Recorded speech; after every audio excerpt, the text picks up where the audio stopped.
ప్రాకాలోకంకి స్వాగతం. ఈ కంటెంట్ మీకు నచ్చినట్టయితే లైక్ చేయండి, మీ బంధుమిత్రులకి షేర్ చేయండి. ఇప్పటివరకు సబ్స్క్రైబ్ చేసుకోకపోతే సబ్స్క్రైబ్ బటన్ని నొక్కండి, అదేవిధంగా బెల్ ఐకాన్ని కూడా నొక్కండి. మిత్రులారా, పాకిస్తానీ ఆర్మీ గతంలో ఎన్నడూ ఇంత సంక్షోభంలో లేదు. పాకిస్తానీ ప్రజలు అక్కడున్నటువంటి రాజకీయ నాయకులను, అక్కడున్నటువంటి రాజకీయ పార్టీలను, న్యాయ వ్యవస్థను, పోలీసులను, మిగతా అన్ని వ్యవస్థలను ప్రశ్నించేవాళ్ళు, వాళ్ళ మీద అపనమ్మకం ప్రకటించేవాళ్ళు. కానీ సైన్యం విషయంలో ఒక్కరు కూడా మాట్లాడేవాళ్ళు కాదు. సైన్యమే పాకిస్తాన్ని కలిపి ఉంచుతుంది అన్నటువంటి నమ్మకం సర్వసాధారణ పాకిస్తానీలకు ఉండేది. ఇప్పుడు ఆ నమ్మకం సడలిపోతున్నది. నెమ్మదిగా పాకిస్తానీ ఆర్మీని ప్రశ్నించే స్థాయికి ప్రజలు వస్తున్నారు. తమాషా ఏంటంటే, ఖైబర్ పఖ్తూన్వాలో, తహరీక్ తాలిబాన్ పాకిస్తాన్, మిగతా పష్తూన్ గ్రూపులు పాకిస్తానీ ఆర్మీని పచ్చడి చేస్తున్నాయి. అనేక పోస్టులను వదిలి పాకిస్తానీ సైన్యము ఇప్పటికే వెనక్కి వచ్చేసింది. పాకిస్తాన్ సృష్టించినటువంటి తాలిబాన్లు ఈరోజు ఆఫ్ఘనిస్తాన్లో ప్రభుత్వంలో ఉండి పాకిస్తాన్ మీద యుద్ధం ప్రకటించారు. సరిహద్దు దగ్గర ఉన్నటువంటి చమన్ కానీ, తోర్ఖం కానీ, ఈ రెండు ఎంట్రీ పాయింట్స్ని కూడా పాకిస్తానీ సైన్యం వదిలి లోపలికి పారిపోయి వచ్చింది. ఇవన్నీ చాలావన్నట్టు బలూచిస్తాన్ లోపల ట్రైన్ హైజాక్ జరిగింది. ట్రైన్ హైజాక్ విషయంలో పాకిస్తానీ ఆర్మీ చెప్పినటువంటి అబద్ధాలన్నీ ఒక్కొక్కటిగా బయటపడ్డాయి.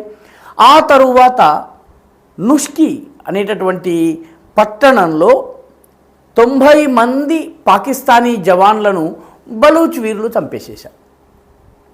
పాకిస్తాన్ 7 చనిపోయారని చెబుతోంది, కానీ 90 మంది చనిపోయినటువంటి దాఖలాలు కనిపిస్తున్నాయి. దీంతో పాకిస్తానీ ప్రజలకు సైన్యం మీద అపనమ్మకం పెరిగింది. అంతేకాదు, పాకిస్తానీ జవాన్లకు, సైనికులకు కూడా సైన్యం మీద నమ్మకం పోయింది, సైనిక అధికారుల మీద నమ్మకం పోయింది. ఎందుకంటే బలూచిస్తాన్ ట్రైన్ ఉదంతం జరిగి, హైజాక్ జరిగి, దాదాపు 200 మందికి పైబడి జవాన్లు బందీలుగా ఉన్నటువంటి సమయంలో పాకిస్తానీ ఆర్మీకి చెందినటువంటి ఆర్మీ చీఫ్ అయినటువంటి జనరల్ ఆసిం మునీర్ కానీ, మిగతా వాళ్ళందరూ కూడాను రకరకాల సరదా ఫంక్షన్లలో పాల్గొన్నారు. ఇంత పెద్ద సంక్షోభం ఉంటే పాకిస్తానీ ఆర్మీ 2 రోజుల తరువాత మాత్రమే ప్రెస్ మీట్ పెట్టింది. దీంతో సర్వసాధారణ జవాన్కి సైనికాధికారుల మీద నమ్మకం పోయింది. దీని ప్రభావం ఎలా ఉందంటే, గత 7 రోజుల్లో, అంటే బలూచిస్తాన్ ట్రైన్ హైజాక్ సంఘటన జరిగిన తరువాత 7 రోజుల్లో దాదాపు 2500 మంది జవాన్లు సైన్యానికి రాజీనామా ఇచ్చారు. ఇచ్చి దుబాయ్కో, సౌదీ అరేబియాకో, యునైటెడ్ అరబ్ ఎమిరేట్స్కో, బహ్రెయిన్కో పనిచేసేందుకు వెళ్ళిపోయారు. 2500 మంది 7 రోజుల్లో సైన్యాన్ని వదిలిపెట్టడం, ఇది ఒక రకంగా చాలా పెద్ద ప్రమాద సూచిక. అంటే సైనికుడికి తన జీవితం మీద నమ్మకం లేదు, తాను బతికి బట్టకడతానన్న నమ్మకం లేదు, బలూచి వీరులతో పోరాడి గెలవగలనన్న నమ్మకం లేదు, తన అధికారులు తన కోసము పోరాడతారు, తన జీవితానికి, తమ ప్రాణాలకు వాళ్ళ ప్రాణాలు అడ్డు వేస్తారు అన్నటువంటి నమ్మకం లేదు.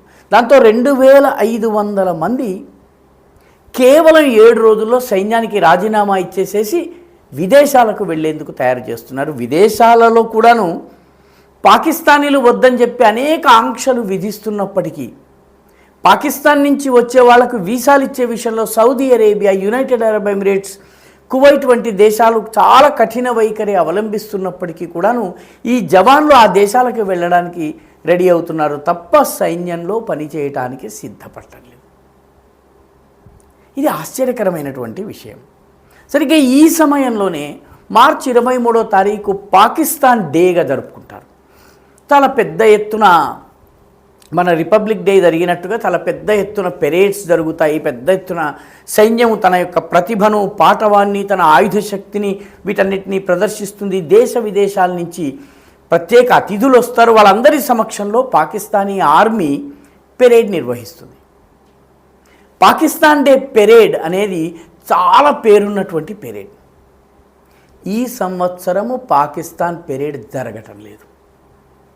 ఎందుకంటే ఉగ్రవాద భయం ఉంది. ఒకవేళ ఈ పెరేడ్లో ఎక్కడన్నా బాంబు పేలినా, లేకపోతే ఏదైనా దుర్ఘటన జరిగినా, ఎవరైనా వచ్చి కాల్పులు జరిపినా పాకిస్తాన్ పరువు అంతర్జాతీయ బజారులో చిల్లర పైసలకు కూడా నమ్ముడు కాదు.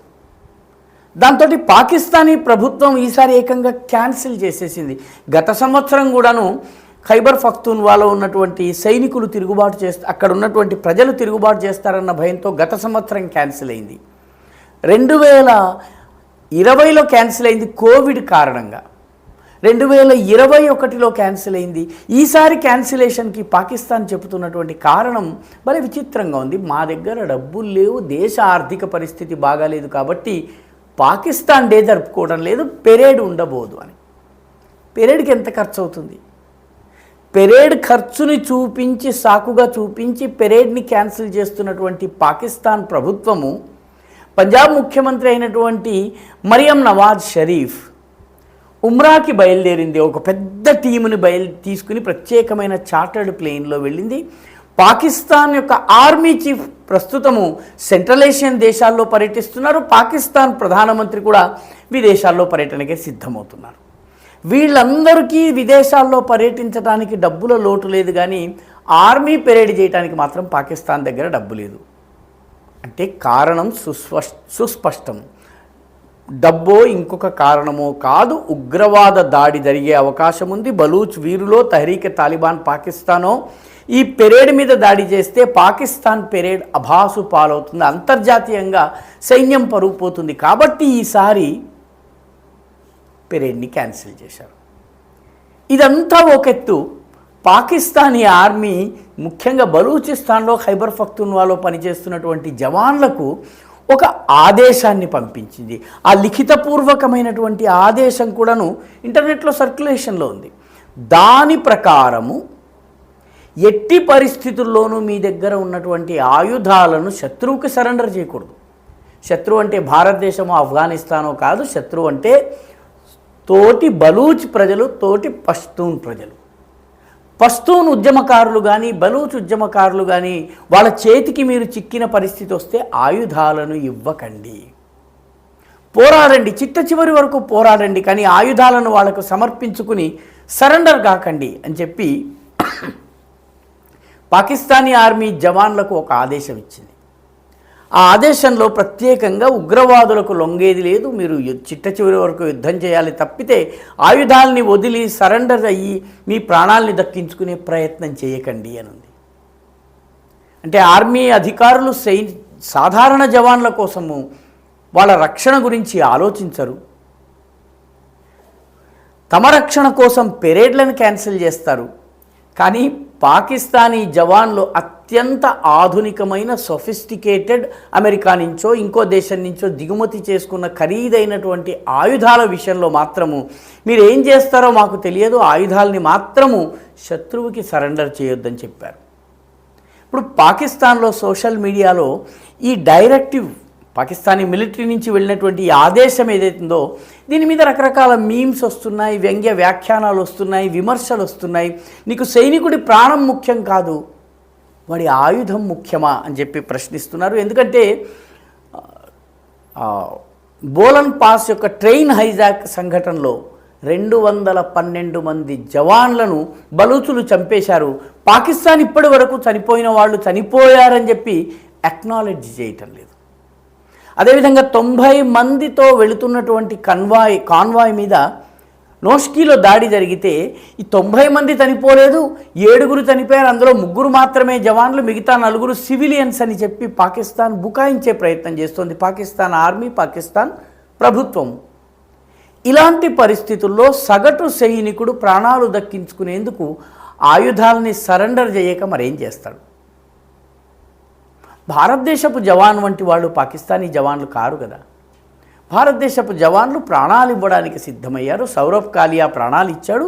శైతాన్ సింగ్ చైనాతో యుద్ధం చేస్తూ మంచులో రక్తమోడి చనిపోయాడు. ఏడాది తరువాత మళ్ళీ ఆ ప్రాంతానికి వెళితే తుపాకీ ట్రిగ్గర్ మీద వేలు పెట్టి ఉన్నటువంటి జవాన్ల శవాలు దొరికాయి. ఒక్క సైనికుడు కూడా వీపు చూపలేదు, అందరికీ ఛాతీ మీద గాయాలు. 1962 వార్ గురించి మాట్లాడుతున్నాను. ఇది భారతీయ జవాన్. పాకిస్తాన్ జవాన్లో సాహసం లేదు, ఇప్పుడు తన సుపీరియర్స్ మీద నమ్మకం లేదు. దాంతో దొరికిన ఫస్ట్ ఆపర్చునిటీలో ఆయుధాలు అప్పగించేసి పారిపోవడానికి ప్రయత్నిస్తున్నాడు. అందుకే పాకిస్తాన్ ప్రభుత్వము ఆయుధాలు ఎట్టి పరిస్థితుల్లో అప్పజెప్పకూడదు, ఎందుకంటే ఖరీదైన ఆయుధాలవి, వాటిని శత్రువు చేతిలో పెట్టకూడదని చెప్తోంది. మొత్తం మీద పాకిస్తాన్ ఆర్మీలో భయంకరమైనటువంటి కన్ఫ్యూజన్, భయంకరమైనటువంటి అయోమయ స్థితి, భయంకరమైనటువంటి అపనమ్మకము రాజ్యమేలుతోంది. ఈ వీడియో మీకు నచ్చినట్టయితే లైక్ చేయండి, షేర్ చేయండి, ఈ ఛానల్కు సబ్స్క్రైబ్ చేయండి. మీ అభిప్రాయాన్ని కమెంట్ల రూపంలో తప్పనిసరిగా పంపించండి.